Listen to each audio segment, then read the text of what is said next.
Chapter 13. 40 Days Missing. 10 hours again today, Timmy said. I don't see what Chotala is trying to achieve. Timmy, Rachna and my in-laws had spent the entire day at the station. The police let Rachna leave when it was time for Rohit and Sanjay to come back from school, but the rest of them had been made to sit in the interrogation room. This had become a daily ritual for the last 10 days. Sorry bhaiya, Manish said. Because of us, you have to go through all this. Timmy was at our house for dinner on his way back from the police station. Manish had called their parents too. However, my mother-in-law had told Manish she could not bear to see my face. Ditto, I told Manish. I had made lemon rice with curd for dinner, something Suhana loved. Manish had asked me to make a sabji and chapati for Timmy Bhaiya as well. I had agreed. A part of me had never given up trying to win his family's approval. I heard the two brothers talk at the dinner table as I made chapatis in the kitchen. When will Chotala stop bothering you guys? Manish said. When they find the culprit, or when they find Sia, or when something makes it clear the family had nothing to do with any of it. Of course, we had nothing to do with it, Manish said, banging his fist on the table. Chotala is mad. Does he want money? Should we try that route? No, Manish, that's the charge, right? Guilty family wants to buy the police. Don't do that. Chotala is just under media pressure. I entered the dining room with a large tray carrying various dishes for dinner. The three of us ate in silence. How's Papaji? I said to Timmy after a few minutes. Tired, Timmy said. I nodded as I served him some more matar paneer and raita. For the first time, I feel my father is old. Otherwise, with his energy and drive, could you ever tell he's 68? He's going to the factory? Manish said. When will he go? He is at the police station most of the day. Manish nodded as Timmy continued. Even Rachna is so sick of it all. Neighbors talk nonsense about us. Kids are getting neglected. It is too much. Anything we can do to help? Manish said. I just want this drama to end, Timmy said. Drama? That's what they were calling the search of my daughter now? They took the tutor into custody, Manish said.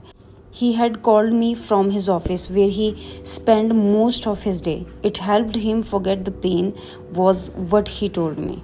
What happened? I said. I didn't have much hope from the police interrogation, Dharmesh. After meeting the police at my house, Dharmesh had gone home to Patna and stayed there with his parents. If he had Sia, why would he have gone home? Another interrogation seemed like a wasted exercise, just like all the other ones the police had conducted so far. No evidence whatsoever was the standard conclusion the cops had reached after all those meetings. However, if the police had taken him into custody, they must have had some basis for it. He had pictures of Sia on his phone.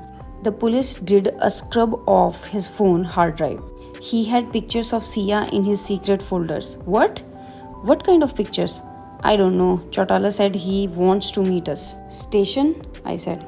No, outside. I will pick you up in 10 minutes. The Le Meridien Hotel in Gurugram is a short drive from my house. Chotala called us to the club lodge on the top floor, where he sat with Dharmesh on a couch.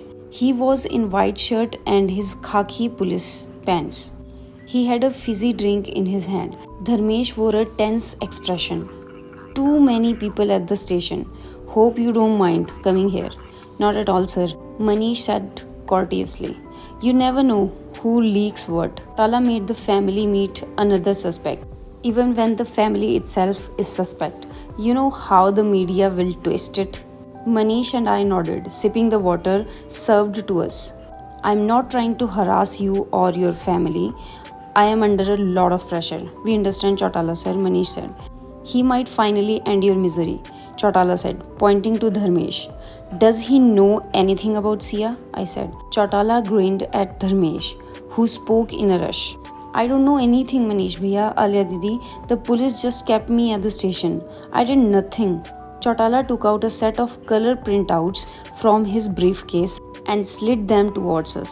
There were pictures of Sia during her tuitions with Dharmesh.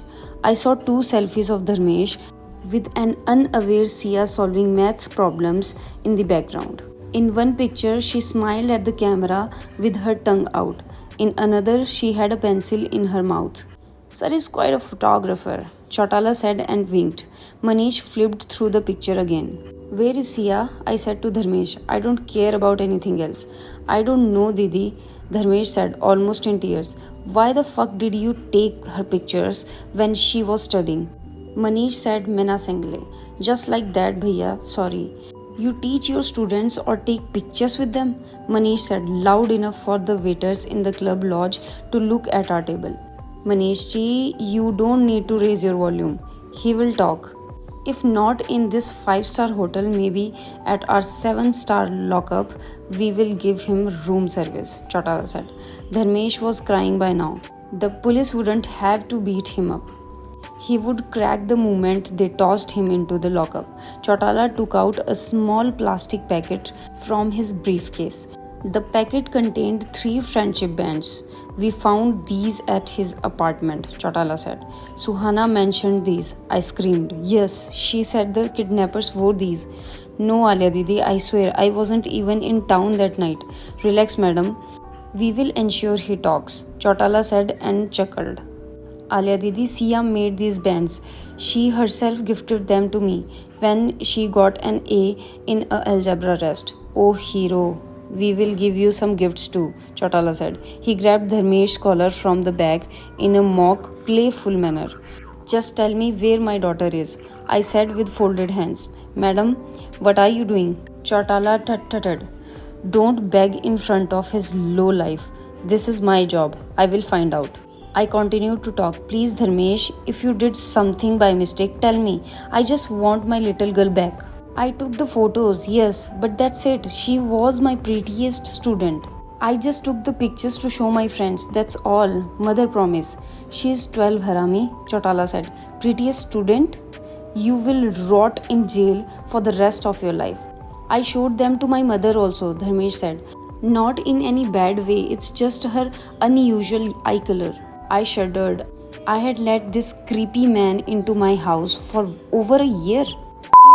She's bachi, Chautala said, and continued to curse. Dharmesh with the choicest of Haryanvi abuses. I shifted uncomfortably. Sorry, madam, Chautala said and stood up to leave. I will keep you updated on him. Okay, sir, Manish said. For now, I won't be needing your family to come to the station. I have this new suspect. Let me focus on him. Thank you, sir. Thank you so much, Manish said, looking overjoyed. I will inform my parents. Chautala nodded and turned to Dharmesh. Come, let's move to the 7-star.